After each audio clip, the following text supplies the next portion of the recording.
Hey everybody, welcome to the Next Generation podcast.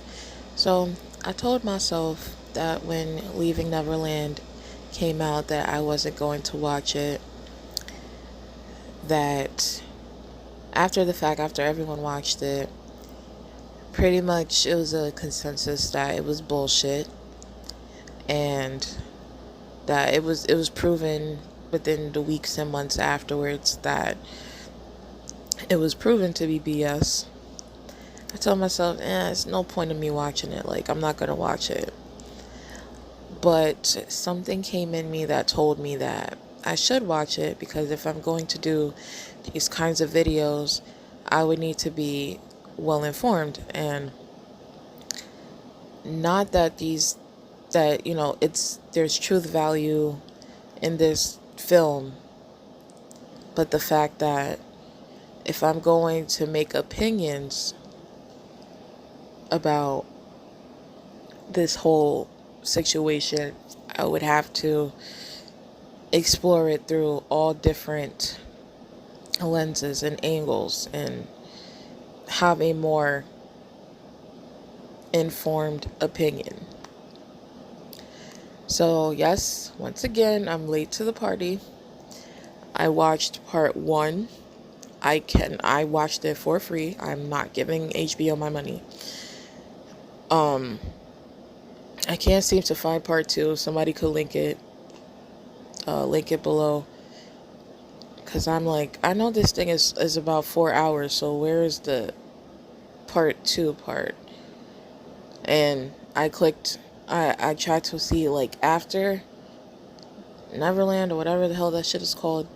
And I saw Oprah, like, I know you just watched 4 hours of blah, blah, blah. So I'm like, okay, so there is definitely a part I'm missing because I did not see the part where, who is it? Stephanie Safechuck said that she danced when Michael passed or whatever. So I'm like, yeah, I definitely did not see that part. So I have to find it. Anyway, so I am completely disgusted. The clips did not do justice for how disgusting this movie was. I had to pause it several times because it was just nasty. It was nasty, nasty, nasty, nasty. And I feel like a lot of it could have been, this film could have been way shorter.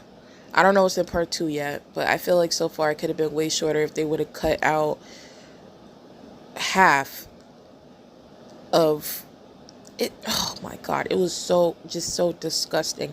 And now I can kind of understand why there's groups of people that believe these two accusers, and the fact that they need to do their research, but I can understand why, because they were appealing to the emotions of people.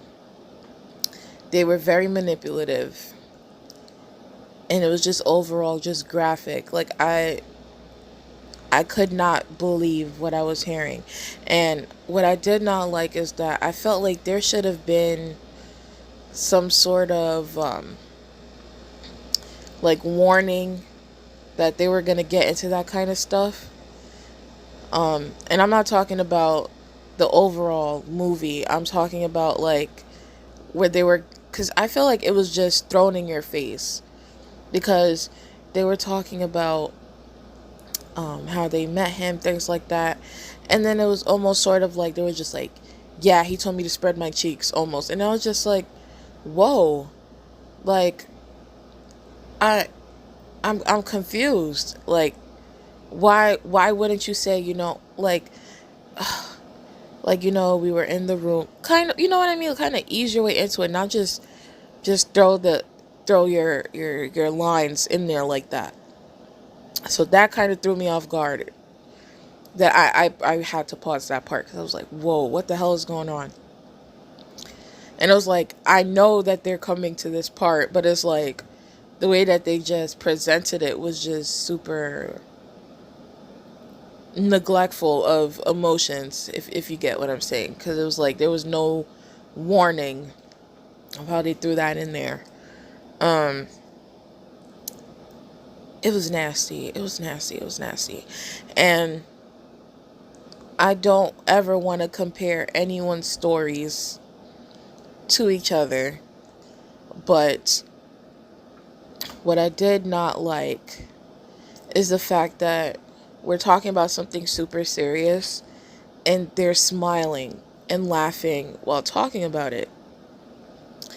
And I know everyone deals with their emotions differently, but my thing is this. So, especially Wade, you claim that you came forward because you had your son and you couldn't imagine something like that happening to you, and you guys both claim that you guys want to help victims of sexual abuse, but it's like the way that you presented your story was super inappropriate. There was a lot of laughing, there was smiling, and you guys are supposed to be at the point where you guys claim that you guys know that that type of behavior is wrong. I mean, you know that it's wrong, but you claim that you've come to this realization that it wasn't okay. And it's like the way that you're talking about it, it was irresponsible. That is not how you want to present that kind of information. There's millions of kids who have to deal with child sexual abuse, and you're making it like it's a joke.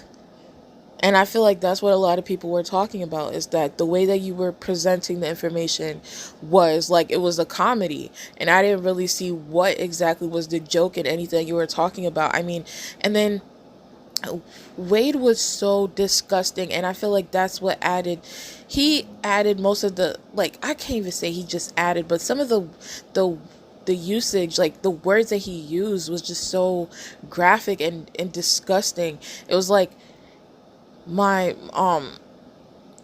my 7-year-old mouth on his penis. It was like, why would you ever use that kind of language? Like, why would you ever explain it in that way? It was disgusting. Like, it was just like my 7-year-old this, and then his grown man that, and it was just almost like, in a sense, you seem like the predator in this, the way that you were presenting this information. Now I understand why is being called a porno film and things like that, because you were just so graphic. I've seen so many documentaries and stories of people talking about their abuse, and never ever have I heard any of these victims describing their abuse in that manner. I've never heard something like that before in my life, which is what makes me think that, like, it was just super salacious. It was this, oh my God, like, I can't.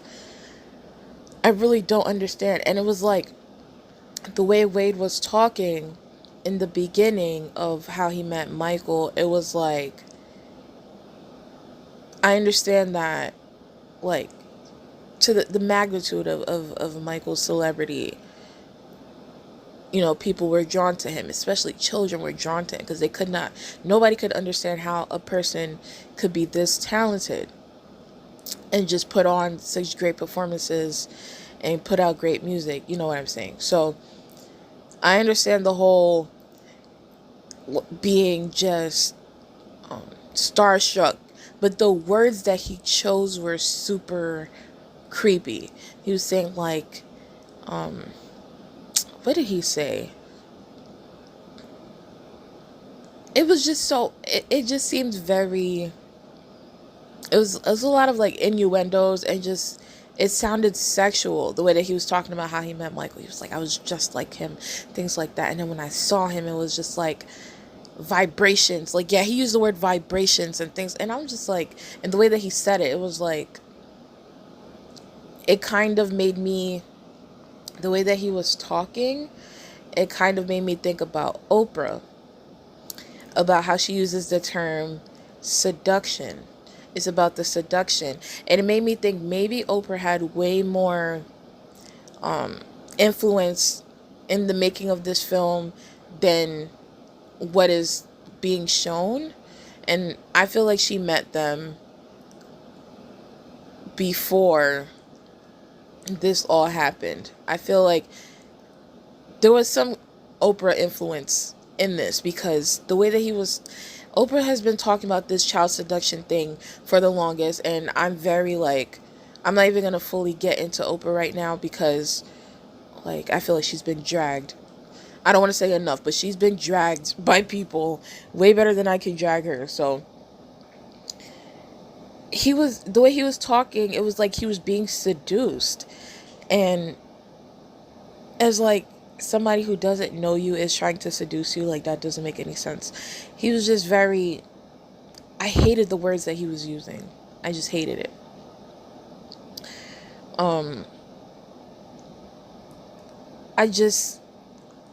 I was just amazed because of how they were just describing this, and now I can completely understand why people are so just on their side, because it's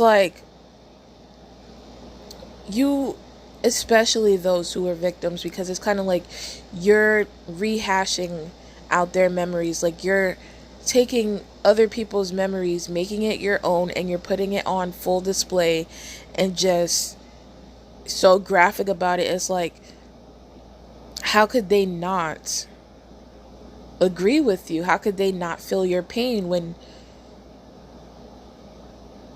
you just it was too much. It was way too much. It was way too much. I don't even know if I want to watch part 2 anymore, because it was too much. I felt sick. I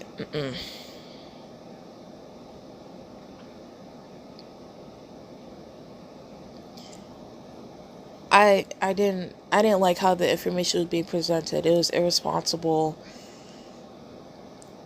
It was just neglectful of people's feelings, especially those who've been through that kind of trauma.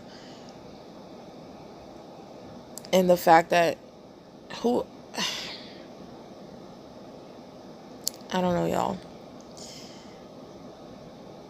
I don't know. I don't know. I can't talk on it anymore because it was disgusting. So I'll talk to you guys later. I just wanted to add that if Wade and James truly did care about victims of child sexual abuse, and if they were actually victims themselves, they would have been careful in the way that they presented their information. They would have not made their information instructional, because it was way too detailed. It was like giving instructions and almost in a sense glorifying what they alleged to have happened, which is not what you want to do, right? So you want to spread awareness in a way that there was nothing informational about what they spread out. Instead,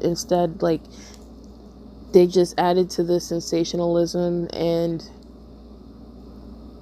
it just was trashy. So if they really did care, they would have spread awareness in a very different way.